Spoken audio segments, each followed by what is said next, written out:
happy the president's in Westfield, because as a result of that, we were able to get the candidate for governor, the conference leader, the state senator, and hopefully maybe the future United States senator, all in one room at 7 in the morning at the Westfield Leaders Scotch Plains Times. So I think that's really important. Everybody's gathering here to protest Bush's idea of privatizing Social Security, which will affect our generation, everybody 55 and under.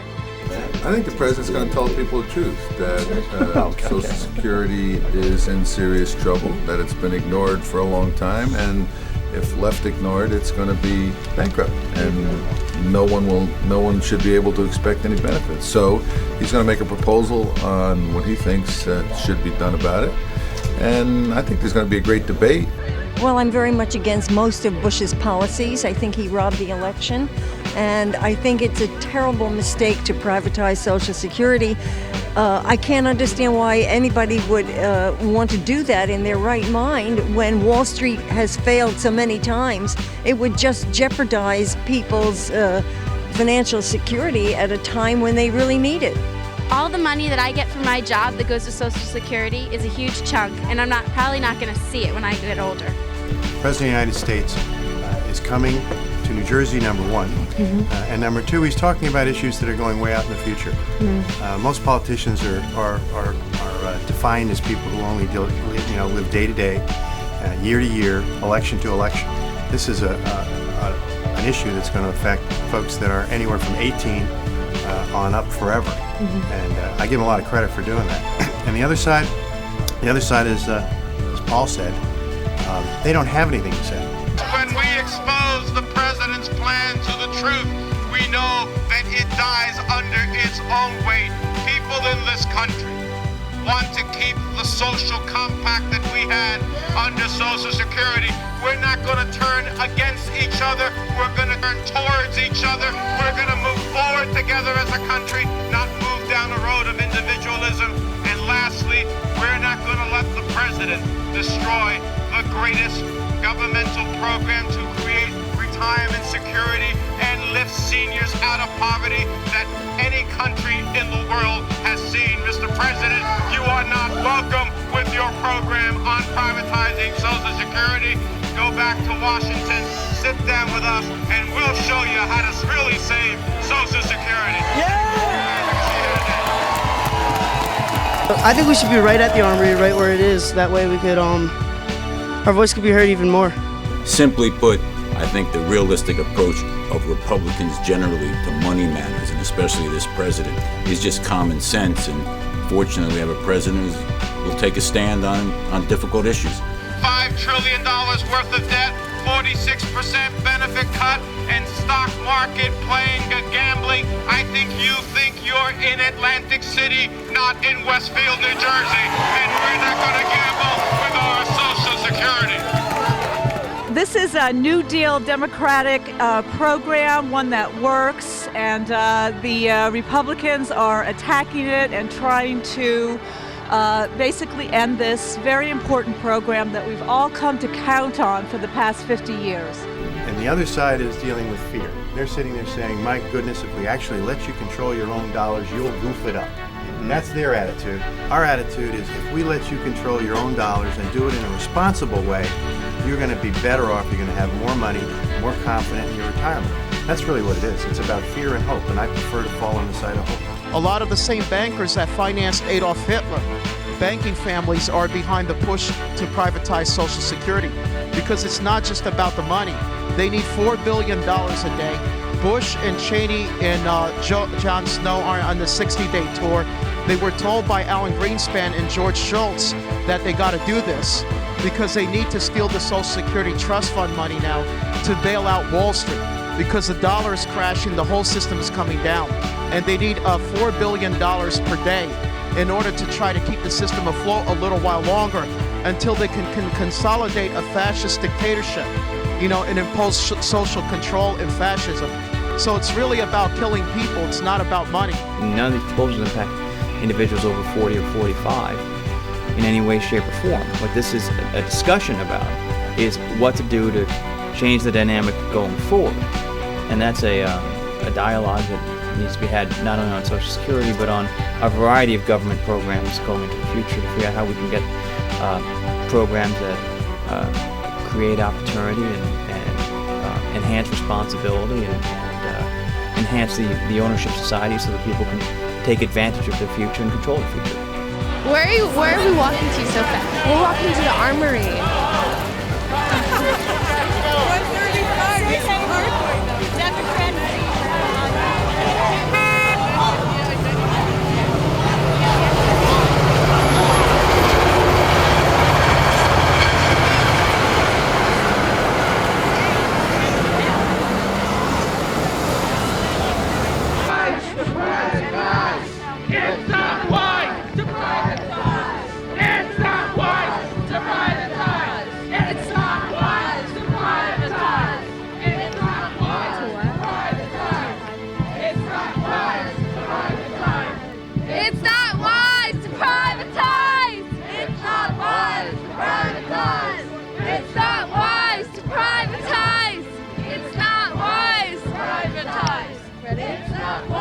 In this society, people are more comfortable controlling their own money and their own destiny. It's worked in other areas, and I think it's something to look at. If somebody has a better plan, I'd be happy to take a look at that as well. But as of the moment, it's gonna be bankrupt. I certainly won't have anything to look forward to if I was relying on Social Security. Anybody after me won't have anything to look forward to. So either going to say goodbye to it 20 years from now, or somebody's going to fix it. Show me what democracy looks like! This is what democracy looks like! Show me what democracy looks like! This is what democracy looks like! Show me what democracy looks like! Show me what democracy looks like! And the debate we're having now is the appropriate role of government in our society. I mean, that there is a role for a smaller and smarter government that is active and enhances the opportunity. It ain't wise to privatize! It ain't wise to privatize! It ain't wise to privatize! It ain't wise to privatize! It ain't wise to privatize! It ain't wise to privatize! It ain't wise to Part of the people have always said it's broke, now suddenly saying it's fine. Well, the answer is that the opposition party will always be petrified that you will actually answer the question. I'm protesting having George Bush bring all his lies to New Jersey. It just makes it more convenient for me to be here. What are some of these lies you speak of? I think just about everything you can mention, from the war to Social Security to every time he opens his mouth, he is rolling back some important area of our life, of our civil liberties, of you name it, he's destroying it. Hi, this is Michelle Poitevin for the Westfield Leader and the Scotch Plains-Fanwood Times, reporting on a discussion with George W. Bush, the president of our country, regarding Social Security reform. We're here at the Westfield Armory. Trying to do is have an open dialogue regarding how to solve this problem. And the president's solution is to have separate accounts that individuals are able to invest in, instead of the program that is currently in place, which, as he believes, will be bankrupt in about 20 years. Let her go! Let her go! Let her go! Let her go! Let her go! Let her go! Let her go! Let her go! Let her go! I'm here with my son today, who's 12 years old, and I always had my doubts whether, when I got to the age to collect Social Security, whether there'd be any money left. And I am certain with the present plan that when my son is old enough to collect and his children are old enough to collect, there's going to be no money left. There's no doubt there's a crisis. Many people, Democrats in the past, Republicans of the future, saying Social Security is in a crisis. We're going to run out of money within a matter of 15, 20 years. Now's the time to take action before the boat sinks. What's at stake here? That this really should not be a partisan issue. This is something that Democrats and Republicans, people of all ages, can get together and work on together to make sure it gets done.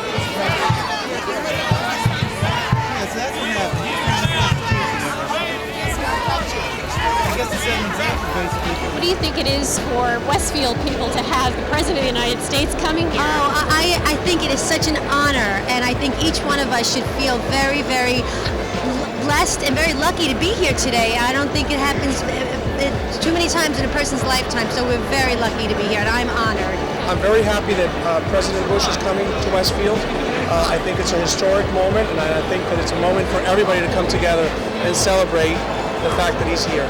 I think it's great that the president's here in Westfield, and it's great to showcase Westfield, such a fantastic town, and get great recognition around the state. So it's wonderful the president's here to talk about Social Security. Yes. I think it's an important issue, and I'm very curious to see what he has to say about it. Let's go home! Let's go home! Let's go home! Let's go home! Let's go home! Let's go home! Let's go home! Let's go home! Let's go home! Let's go home! Let's go home! Unlikely to get any benefit out of Social Security if it's left alone. It's destined to fail as it is, and I'm very interested in the program being preserved for all of those who are currently receiving benefits and those born before 1950. But I also want to see a solution and not just opposition to what the president's proposing. I happen to think there's some merit to allowing me and my generation, those after me, to have some control over how those funds are invested. This is unbelievable. Right now, we're being pretty much frozen into separate areas of the Westfield Armory. We've been told that we could stay in certain spots if we herd in some of our local politicians and residents and persons of note. However, we're being moved around almost constantly and told different things. We're waiting for somebody to kind of let us go upstairs, or please let us continue to interview down here on the floor. So it's really just a waiting game at this time. And of course, we'll keep you up to date on what happens. And how do you feel about the detractors, the people that are coming here to oppose the president's plan today? That's what made America great. You know, that's what we want. We want debate. As long as it's peaceful, I have no problem if someone wants to disagree with the president. Tomorrow, in every newspaper, they're going to talk about the president visiting. They're going to talk about all the people that were up there and allowed to listen to him. They're going to talk about the arrest. You make sure with your letters and with your calls that they talk about us. Yeah. You make sure that they talk about this. Yeah. You make sure that they talk about your grandparents and your parents and you. A lot of people are forming negative opinions before they really listen to what the president has to say. Social Security is going to go bankrupt by the time we retire, and I think that we need to do something, and talking about it is the perfect way to start.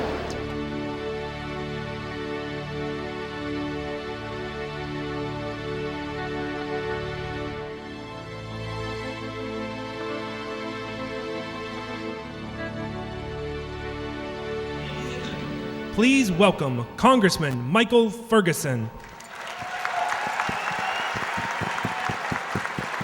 Ladies and gentlemen, the President of the United States. We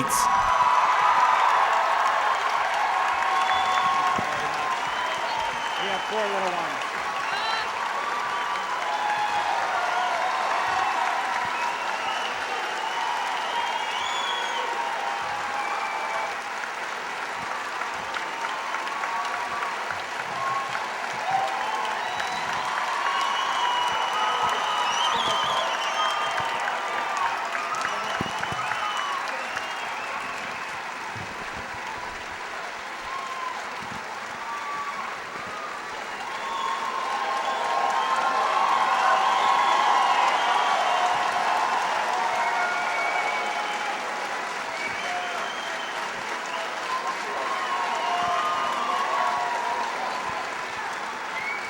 It has been close to 100 years since the sitting President of the United States has come to Westfield, New Jersey.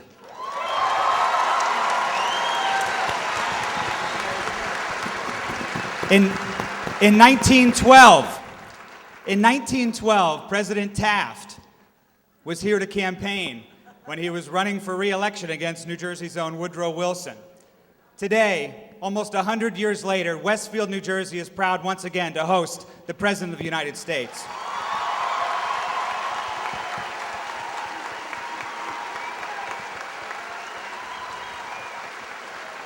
During the past 4 years,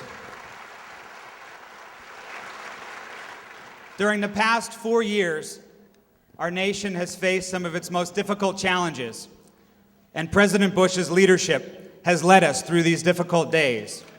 Today,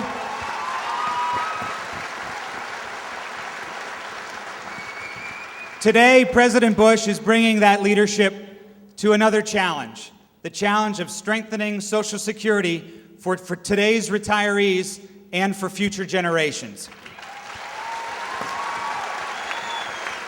And I'm proud, and I'm so proud that President Bush has chosen Westfield, New Jersey to continue this important national conversation. It's my honor to introduce to you the President of the United States, George W. Bush. Thank you all. Thanks for coming.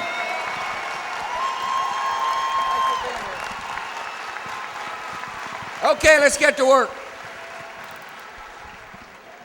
Thanks for coming. 100 years since the president's been here. I don't know what took the other one so long to get here. Mr. Mayor, thanks. Mayor Greg McDermott, I appreciate your inviting me here. Appreciate you being at the airport. I appreciate you and the local officials putting up with the entourage. Thank you all for coming. My regret is Laura's not with me. She's doing great, though. She is a fabulous woman, and I'm a lucky guy that she has agreed to marry me.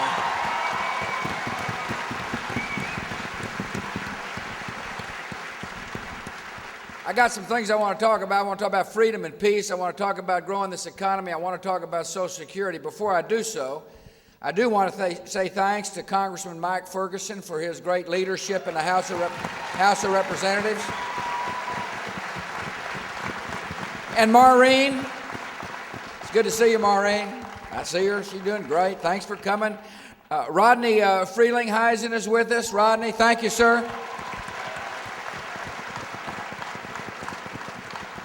Rodney and I were talking about on Air Force One how hard it is to be a baby boomer and trying to jog. Part of the problem we're going to face in Social Security, there's a lot of baby boomers like me and Rodney who are getting ready to retire, but I'm going to wait a little bit and talk about that. I want to thank Scott Garrett for joining us, Congressman Scott Garrett.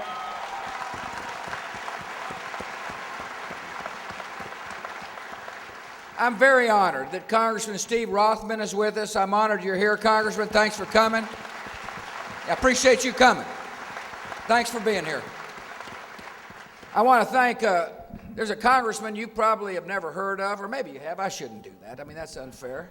I'm going from New Jersey to South Bend, Indiana, and a good fellow from South Bend who happens to be the congressman said, "Can I have a ride?" And I said, "You bet." And his name is Chris Chicola from South Bend, Indiana. Congressman, thanks for coming.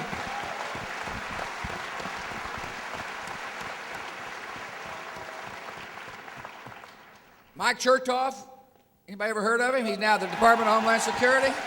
Raised right here. So we're standing on the stage during the swearing in, or maybe right before, right after, and he said, "Tell the home folks thanks." It's okay. Chertoff said thanks.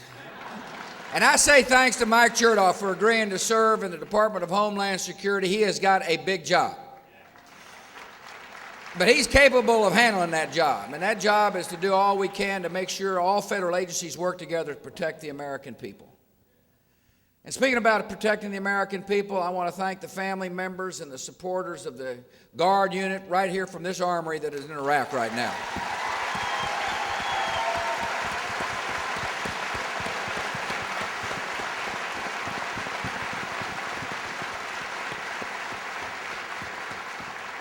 When you email your loved one, tell them the Commander-in-Chief is incredibly proud, and so is the rest of the country.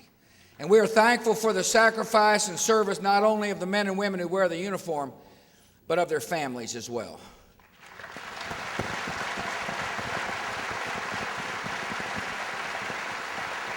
I want to welcome Jason Reed, 2004 Olympic gold medalist in rowing. I appreciate you coming, Jason. Good job.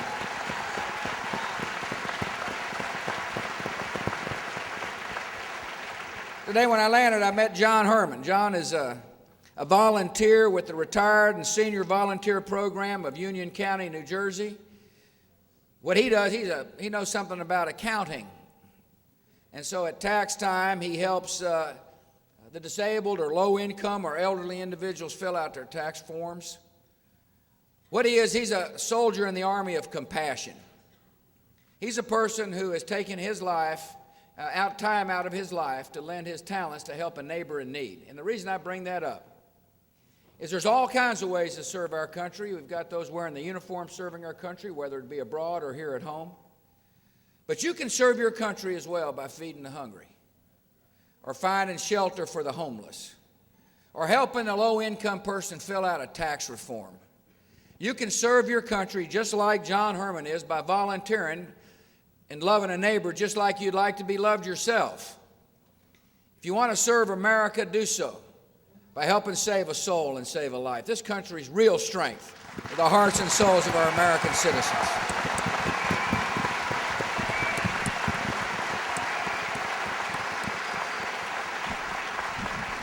We're living in amazing times.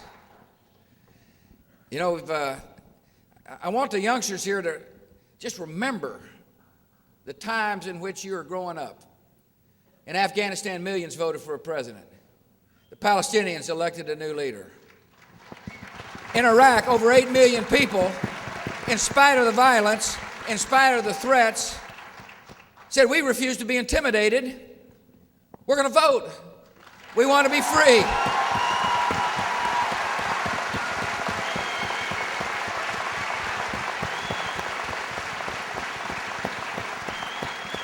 Freedom is a powerful force for good. That's what the youngsters have got to recognize. And that freedom's just not a Western idea. Freedom is not an American idea. Freedom is, in my judgment, a gift from a higher being, a higher power. Everybody desires to be free.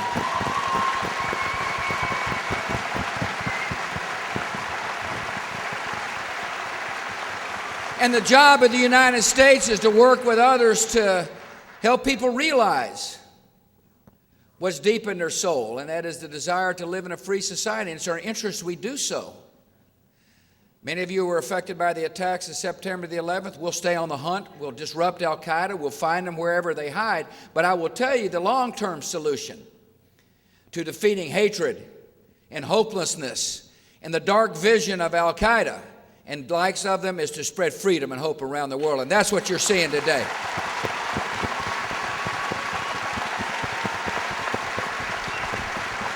Amazing times. I just came back from Europe. I had a great trip. I want to thank our friends overseas for being such wonderful hosts to Laura and me. I sat down with the French president and we understand some things. And one of the things we really understand is that Syrian troops, Syria's intelligence services must get out of Lebanon now.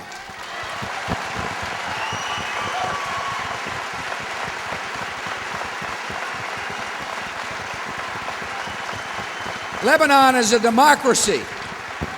Lebanon is a democracy, and we strongly support that democracy. I was pleased that Crown Prince Abdullah of Saudi Arabia sent the very same message. The world is beginning to speak with one voice. We want that democracy in Lebanon to succeed, and we know it cannot succeed so long as she is occupied by a foreign power, and that power is Syria. There's no half measures involved.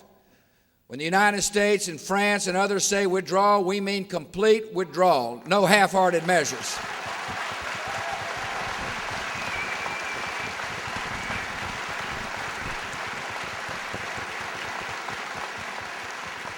And those of you trying to analyze our foreign policy, just remember democracy leads to peace.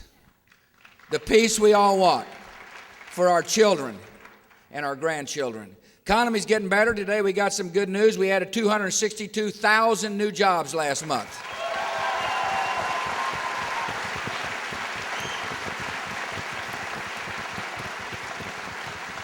National unemployment rate's 5.4%. It's 4.2% right here in the great state of New Jersey. And that's good news. But we live in a dynamic world. Things change, and the fundamental question is, what do we do to keep our economy growing? I've told the Congress one way to do so is to make sure we got certainty in the tax code. They need to make the tax cuts permanent.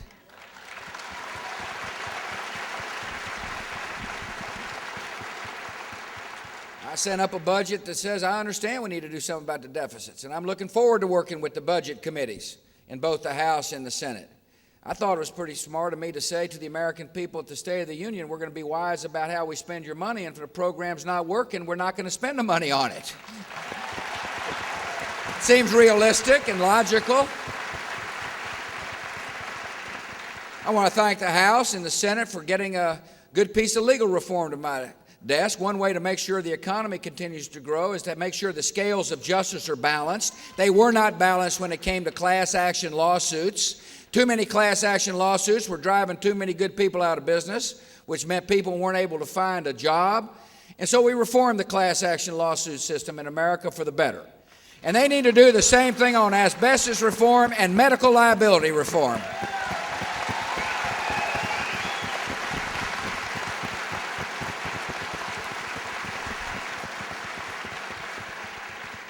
I could spend a lot of time on a lot of subjects, but Laura told me you're going to have some panelists up there. Give them a chance to speak. I will in a minute. I know I'm going on too long. All right, I'm just getting warmed up then. Here we go. Let me get right to the subject at hand. I've asked some of our fellow citizens to join us on an incredibly important subject, and that's Social Security. First, let me say to you that the Social Security system has been a very important system, and I understand that. Social Security has provided a safety net for many retirees, and that's an important safety net. But the safety net has got a hole in it, and we need to make sure we save that safety net for future generations of Americans to come. First thing I want to tell you about Social Security is that if you're getting your check, nothing will change. No matter what the talk is about reform, nothing will change. I don't care what the ads say. I don't care what the scare tactics say.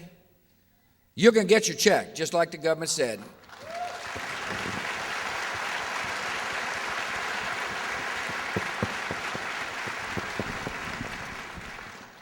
Problem isn't for the seniors. The problem is for the youngsters coming up. The question is, will you get your check? Will we be able to keep the promise? A lot of people say, well, you know, Mr. President, you're talking about Social Security. It's called the third rail of American politics. That means if you touch it, you get a huge electric shock. Now, why are you talking about it? Well, you're going to hear me describe the problem.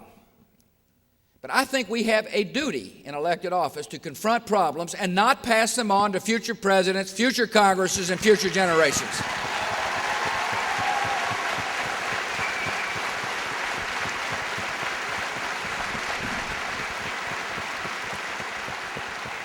I didn't run for office to dodge problems. And I don't think the American people, I don't care what your political party is, I think the American people expect us all to confront problems and deal with them in a fair, open way. That's what I think. Now, let me tell you why I think we got a problem. And me and Rodney are part of the problem. We're baby boomers, and we're fixing to retire. Matter of fact, a lot of us turned 62 in 2008. That's the time you start to retire, and there's a whole lot of us. Yet we're living longer. We're living longer than the previous generations of Americans. So you got more people retiring who are living longer. Plus, we have been promised greater benefits than the previous generation. So we got more people living longer, getting bigger benefits.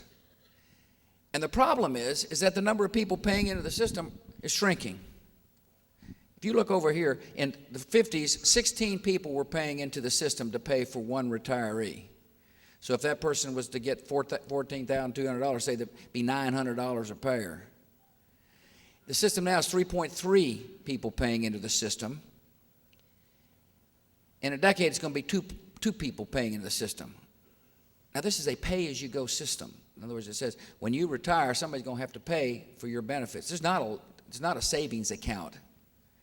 One of the myths of Social Security is that your money is going into, and the government's holding it and saving it for you. That's not the way it works.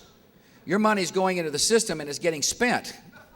Some of it on retirement benefits, other parts on just general government. And there's an IOU, a paper IOU accumulating. But it's not just sitting there. There's not an account with your name that's saying on behalf of you, the government's now got your money. That's not the way it works. So it's a pay-as-you-go. It goes in and goes out. Now, let me give you some numbers about the consequences of what we're talking about. And this chart says it pretty good. Right now, there are more people paying in. The money coming in on payroll taxes is greater than the money going out. And that's the black part of the chart. But very soon, in a very quick period of time, as a matter of fact, in 2018, the money going out exceeds the money coming in Social Security. In other words, baby boomers like me, who will be living longer and have been promised greater benefits, are going to start saying, send me my check.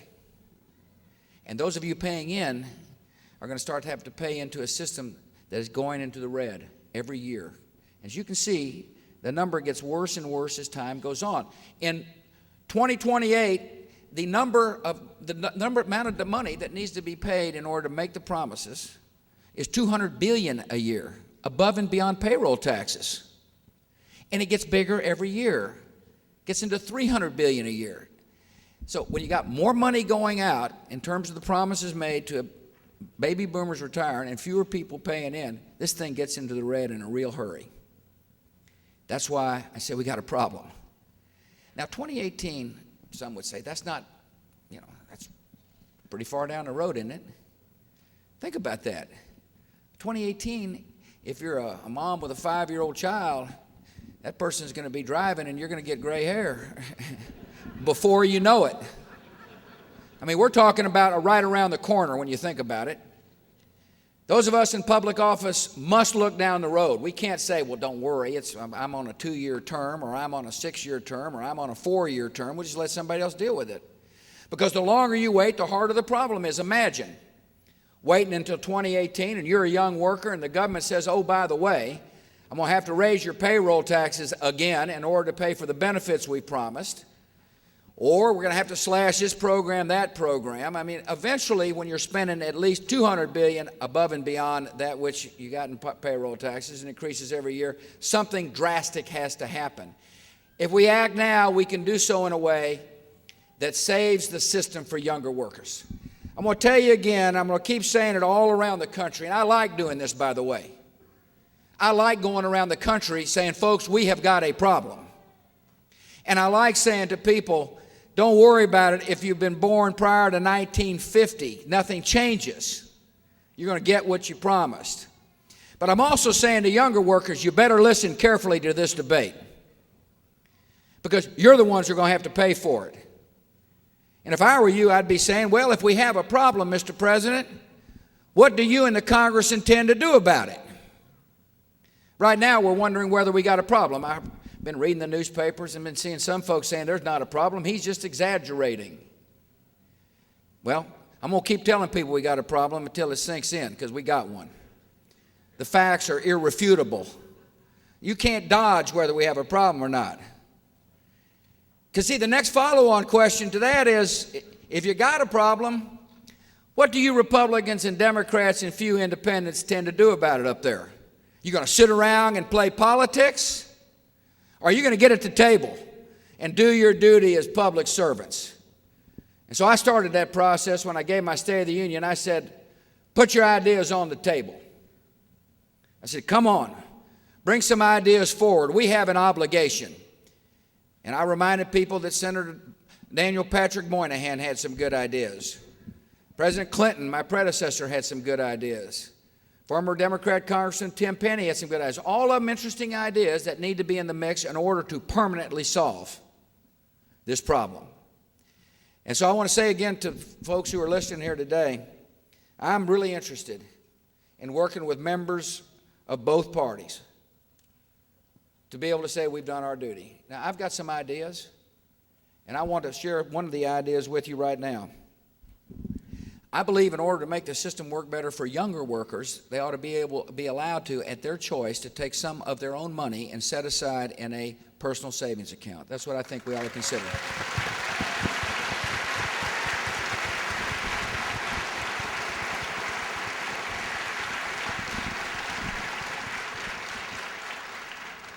Let me tell you why it makes sense to me. That, first of all, the government can't meet its promises. But one way for a younger worker to come close to what the government has promised is to be able to take a portion of the money and get a better rate of return on your own money than that which the Social Security system gets. See, there's something called the compounding rate of interest. That's when you set aside $1 or a series of dollars, and it grows over time. And obviously, if the rate on your money is 2%, it'll grow at a certain pace. If it's 4%, it grows double that. And right now, your money is earning very little compared to what you can get in conservative stocks and bonds and investments. I'm talking conservative. I'm not talking about, lottery, taking it to the track.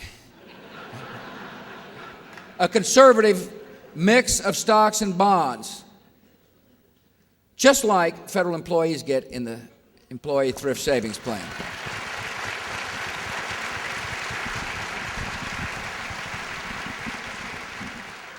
Just like we give people who work for the government. You can take some of your own money, set it aside, and watch it grow. Do you realize that if you're a person who earns an average of $35,000 a year over your working career, $35,000, and you're allowed to put 4% of the money, the payroll tax aside in a personal account, and you hold it over time, that when you retire, you'll save $250,000. That's your money. That money, by the way, the $250,000 is the capital account. Now, you can't spend all that the minute you retire. This isn't a retirement account we're talking about. But it's your money, and the interest off that money goes to supplement the Social Security check that you're going to get from the federal government. See, personal accounts is an add-on to that which the government's going to pay you. It doesn't replace the Social Security system. It is a part of getting a better rate of return, though, so you come closer to the promises made. That's important to know.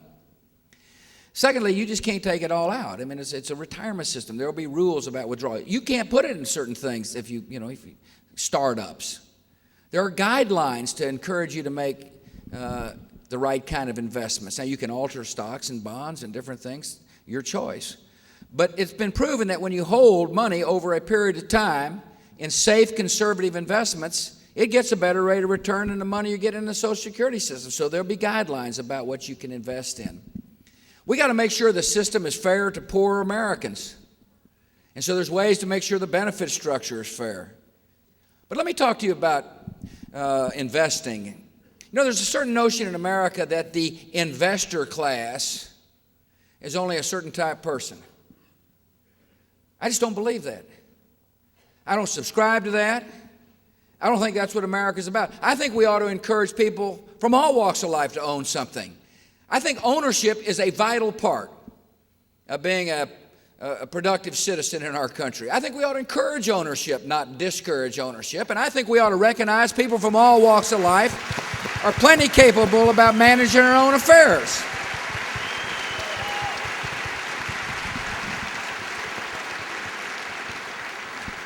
I'm getting ready. Hold on, I'm winding down here. Think about a system where you've accumulated a nest egg of your own, the $35,000 a year person, $250,000 nest egg, and that when you pass on, you can leave it to whom you want. In other words, that person can then take it and spend it tomorrow if they feel like it. But it's your asset. See, it's your money to begin with. The Social Security system today, and if you're a young widow and the money your husband put in, there's nothing there. There's no asset. There's a government promise that at a certain age you'll get a stipend, but there's no assets there, see? And so what we're talking about is really changing how the system works so that your money can earn a better rate of return, and that after when you pass on, you can pass that money on to whomever you want.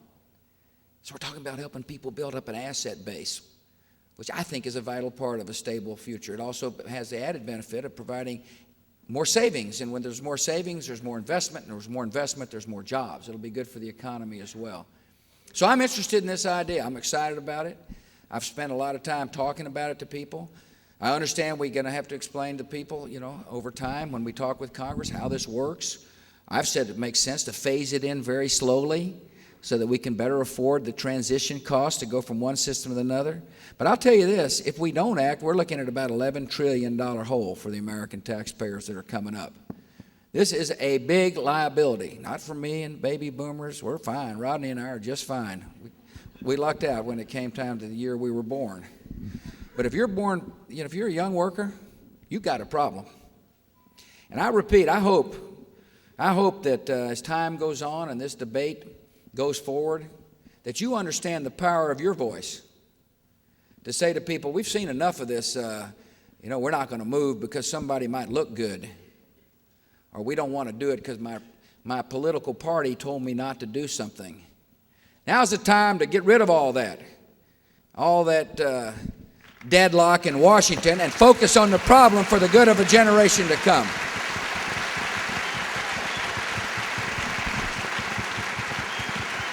All right. Olivia Mitchell's with us. Olivia, tell us what you do.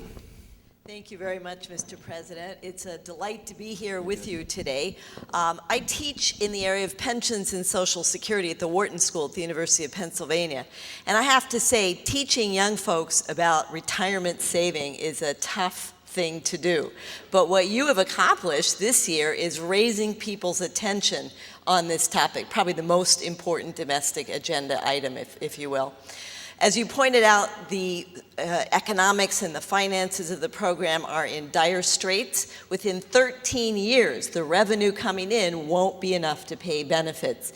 And beyond that, we face an unfunded liability that's equal to the entire GDP, gross domestic product of the U.S.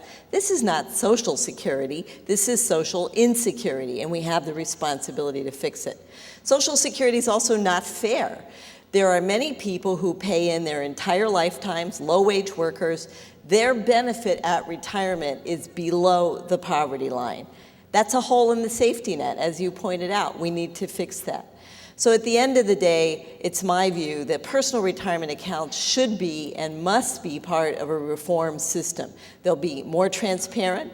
They'll give people the opportunity to invest. They can be bequeathed in the event of an early death. They have so many appeals. I'm very happy that you've put that at the top of your agenda. Well, I appreciate that, Olivia. It's very important. Thank you all. Yeah.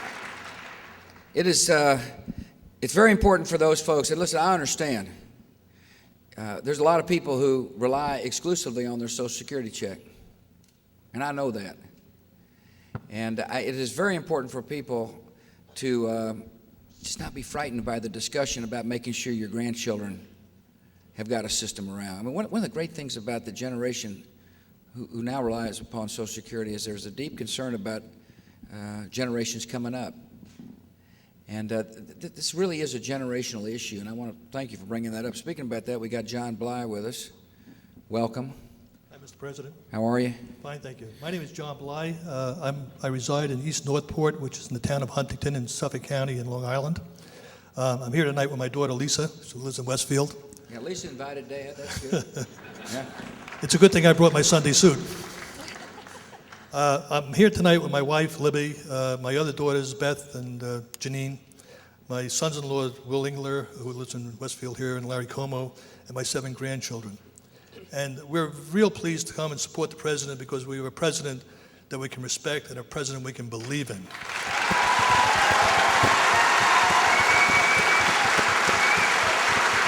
Thank you.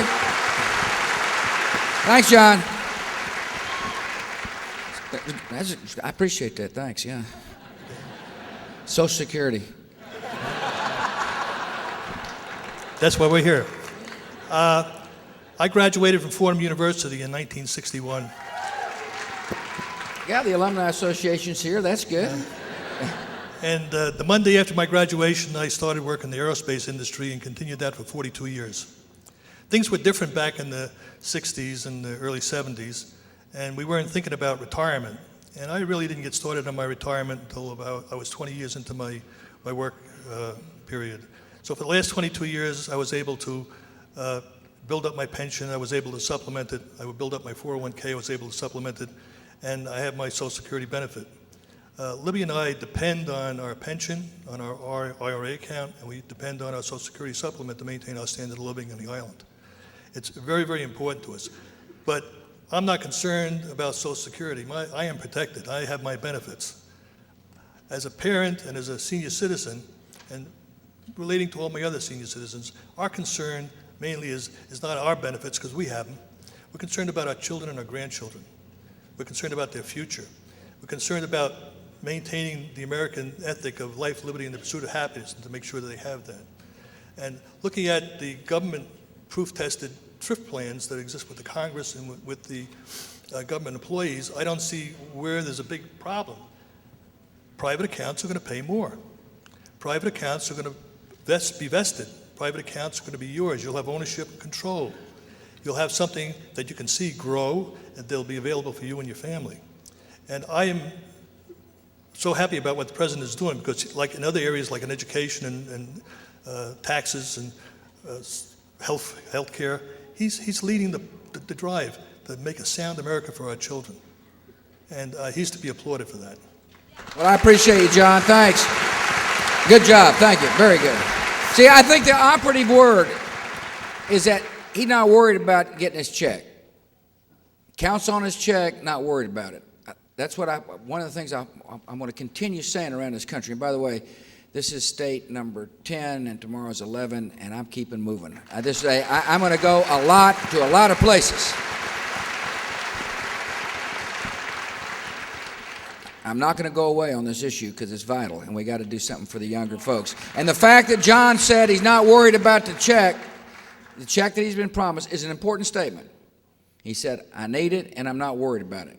And I want others to hear that as well. Then he invited, Lisa, who invited who? Did you invite Dad, or did he invite himself? Well, I'm sorry. The truth of the matter is I need my parents on a regular basis to help me, because I have 5 children. 5 and kids, that's good, yeah. I really can't do it all on my own. So anyway, yes, I'm Lisa Engler. I'm here with my husband, Will, and my 5 children. John's your dad. And my dad. And Social Security, of course, for me is an issue, because not only did I work in the workforce for 10 years and saw a big chunk of my money go into Social Security, and all the senior managers telling me, you know, it may not be here for you. Invest in 401k. But now I'm looking at the numbers and everything. It's very frightening as a parent. I have a 3-month-old daughter who, at the age of 65, this system will be bankrupt for almost 30 years. It's frightening. 2042, it goes broke. And for good. I mean, not only goes into red, but whatever, paper is available in the form of IOUs is gone. I mean, it's that's a fact. And there's no getting around it. I mean, we all know it. We've all heard. No, not everybody knows it yet. No. Well, they're gonna know it. Oops. You know it. Sorry.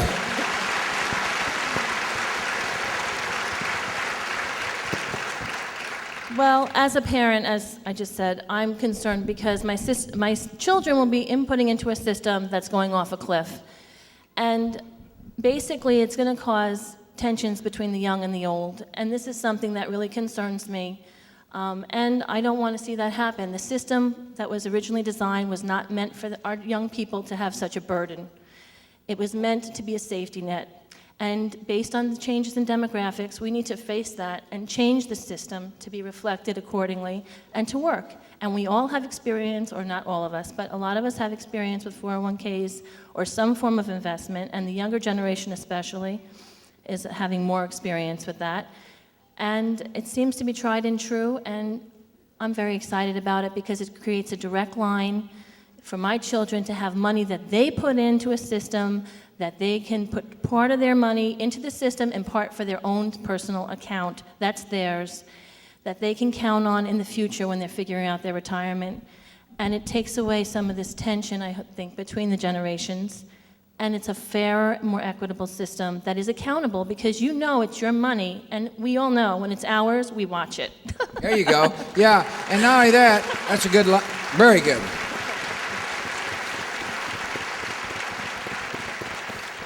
And not only you watch your money grow, but you watch people making decisions about the economy. In other words, there's a certain sense of when you own something, you actually own a stake. The future matters a lot. You know, I love the fact that more people are owning their home in America than ever before. I love the fact that people are owning their own business in America, people from all walks of life. And I think it makes sense to encourage ownership when it comes to retirement system. Carlos Pagan. Thank you, Mr. First of all, he's President. a firefighter, and I'm proud of you. Thank you, Mr. President.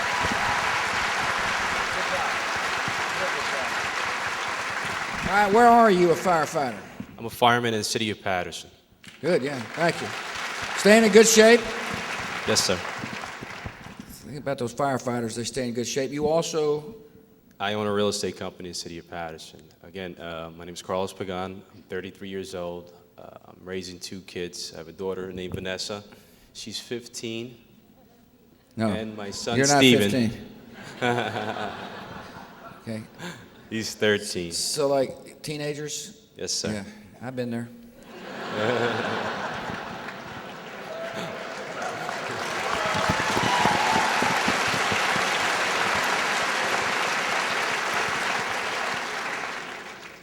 Mr. President, I strongly support this, and the reason why I strongly support this is the ownership aspect of the Social Security system. Rather than just putting money away and having money deducted from us every week, at least now we know we have something at retirement. We have a say in where our money goes. Yesterday, I want to learn a little bit, well, 2 days ago, I want to learn a little bit more about this new reform.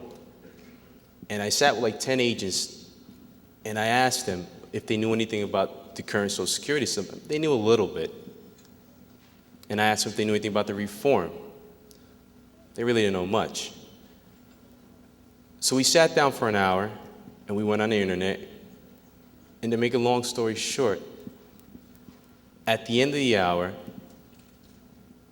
no one had any confidence in this current Social Security system. But everyone had hope for this new Social Security system. Let me tell you an interesting statistic.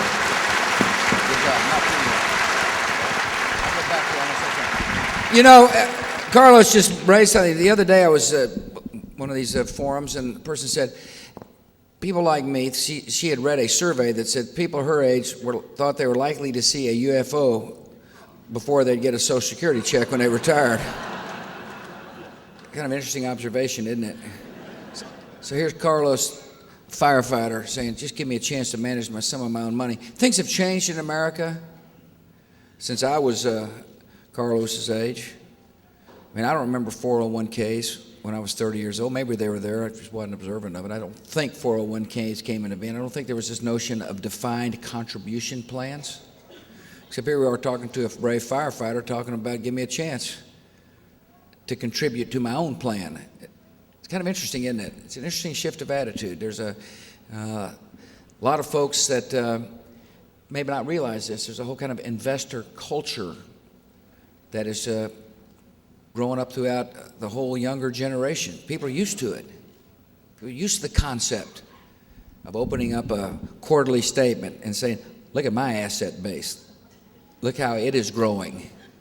That's an important thing that people need to hear, particularly people in the United States Congress, that we're not talking about a foreign idea of allowing people to take some of their own money in order so that that money can grow at a better rate than that which is in the government, so that when they come and retire, they can be closer to the benefits promised by the federal government. That's what we're talking about. I think it's interesting, don't you, that Carlos he's got an entrepreneurial spirit to begin with, right? When did you start your own business? 7 years ago, sir. You making a living? Yeah, I'm doing That's all good, right. yeah. We like to hear. Employing people? Yes, and this summer I'm going to employ my daughter for the first time, and she'll be able to contribute to the Social Security system. I That's have to good, say. yeah. That's good. Good job. Okay. Brian Doherty. Welcome. Thank you, sir. It's a pleasure to be here, Mr. President. Glad you're here. Age? 23. Yeah. See, he's nervous and should be. Not about sitting up here. I'm 23 years old. I live in Hoboken, New Jersey now. I'm a sales manager at the Hilton Short Hills around the corner. And Business nice all right? property. Business is good. Yeah, well, and I wouldn't be you doing deserve you deserve a promotion then. What well, the thank heck? you. Maybe if we can get you stay in the presidential suite, which is calling your name. We'll see. Very good. Your next overnight trip, sir. That's called turning the tide on the old boy, you know, that's good. Mr. President, I appreciate you inviting me here to speak with you today and to speak with everyone here in Westfield, New Jersey. I am just 23 years old, and I have to be frank with you. I graduated less than 2 years ago from school. Prior to my graduation, even a year after my graduation, I couldn't tell you what Social Security is. I couldn't tell you what a 401k is. Fortunately, I've just enrolled in one at Hilton, and I'm very excited about that. But I want to speak to the fact that being 23, my age bracket, and even the people younger, they're interested in this topic. They know it's their future. I wouldn't dare sit here and gripe about paying, payroll taxes at the age of 23, considering how hard my parents have worked and how long they've paid their taxes. I wouldn't think it an issue if I felt comfortable that the money was going in and it would be there when I got out. But I'm concerned about the money. It's disappearing and we won't see it on the end. It's interesting, isn't it? Listen to this 23-year-old guy. He's saying, I've analyzed it, I started to pay attention to it, and when I looked at the math, I realized I'm going to be on the short end of the stick. Yeah. In other words, you can put all the money in you want, but because of the demographics and the math, there's not going to be anything left. You're just paying for me. And You're welcome. I appreciate that. We're happy you are. Yeah, the question is, will you be paying for anything for yourself? And the answer is not unless we reform this system. That's what the message is here today. Keep going. You're on a roll. Keep going.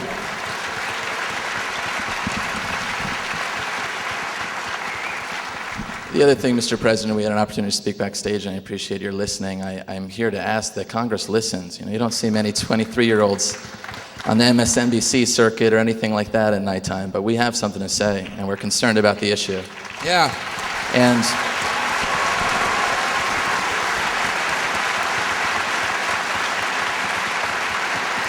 you sure do have something to say. Yeah. See, here's the thing about this issue. I actually ran on it. I said, vote for me, and I'm going to do something about Social Security, and I'm going to try to put out some innovative ideas to fix it. And in the past, people would say, don't campaign on Social Security, you'll get beat. It used to be politically that if you just said something about it, they would run ads saying, well, Bush is going to take away your check. And they actually did that in 2000, I was told. And fortunately, when I ran the next time, I was able to say, well, we didn't take away your check. But I'm still talking about it. Because I think it's an issue you need to talk about. I think it's an important issue, and the dynamics have changed. Young people are beginning to say, what about my check? What's going to be around for me? This is a generational issue. People born from 1950 and before have nothing to worry about. The promise is going to be made. The fundamental question is, will the Congress have the will and the desire to work with the administration so that we can say to people like Brian and Carlos and everybody else up here that are born after 1950, we hear your voice too. We know you've got a concern, and we want to make sure this very important system, the retirement system, is modernized and reformed so you'll have the safety net when you retire as well. Listen, I want to thank you all for giving us a chance to discuss this. I want to thank our panelists. God bless. Thanks for coming.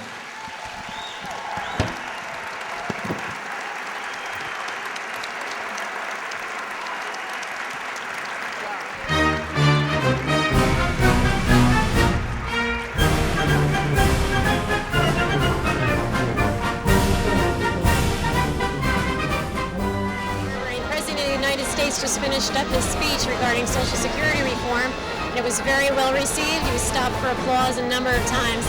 He had a panel of about 5 people from New Jersey and one from Wharton Business School to discuss their feelings about his proposal and their concerns. 23-year-olds and 33-year-olds who are very concerned about their future, and one gentleman who is going to be confident he can collect his Social Security check. But basically, based on a lot of their comments, which were well received by the president, they're embracing his proposal for Social Security reform, and Westfield was very proud to have him here today. What were your responsibilities here in the Armory today with the president coming to town? Basically, our responsibilities were to maintain crowd control, make sure everybody had a seat and was seated where they were supposed to be, and to keep the function running the way it was supposed to be run. That was our function, for the safety of all the participants. And were you expecting such a great turnout? Because the place was packed and everyone seemed really enthusiastic about the president coming. Yeah, we were expecting this many people to be here, so we weren't surprised. So how do you think that President George Bush's plan is going to help Westfield as a community? I think it's going to help the entire country. I think especially it's going to help the younger people. I mean, I think it helps the high school students more than anybody. I mean, the younger you are, the more you're going to benefit from this plan. And do you think that the high school students are aware of the plan and what's going on and basically what's going on with the benefits of Social Security? Absolutely not. I don't think any young person really thinks about retirement. I mean, thinking about turning 65 is probably one of the last things you think about when you're under 20. And how do you think that we can reach out to the younger generation and tell them what's going on with Social Security? Well, I think it's up to the parents and the teachers to explain to them the problems that will happen with retirement the way it is right now with the Social Security system if it doesn't get fixed. What did you guys think about President Bush's coming to Westfield and giving us this presentation today? I think it definitely was a once-in-a-lifetime opportunity, being able to come and see the president, you know, telling your grandchildren eventually that you did see him. I think whether you agree with his policies and his new initiative for Social Security or not, it really was an honor to be able to come and represent the high school newspaper, the High Eye. And I think we all were just sort of overwhelmed, but, you know, we tried to contain our excitement, but as you can see even now, it's sort of a whirlwind afterward. So what do you think about the policy that he's recommending for the United States? I definitely think it's a good idea, but I don't think that it's a complete resolution because it's really not going to be that helpful to some. I don't think it will be that helpful to some lower income families that might not have the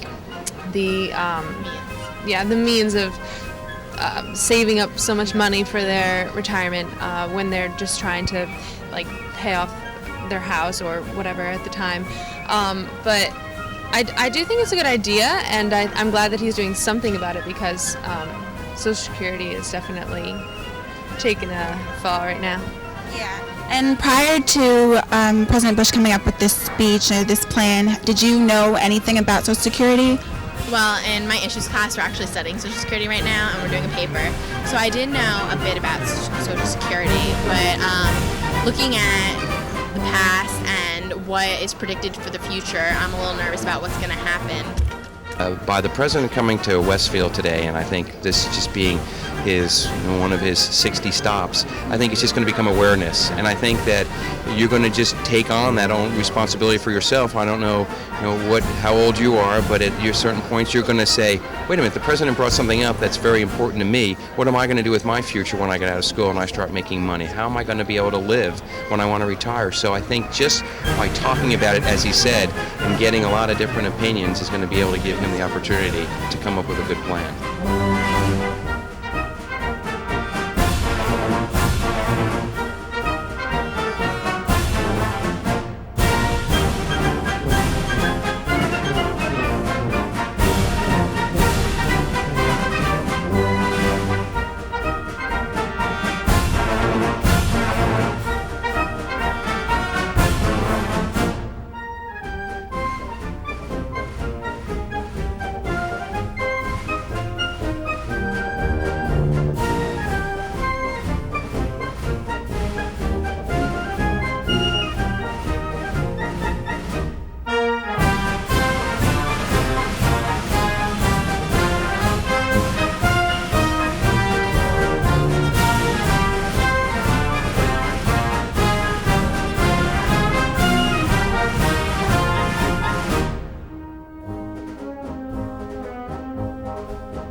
you.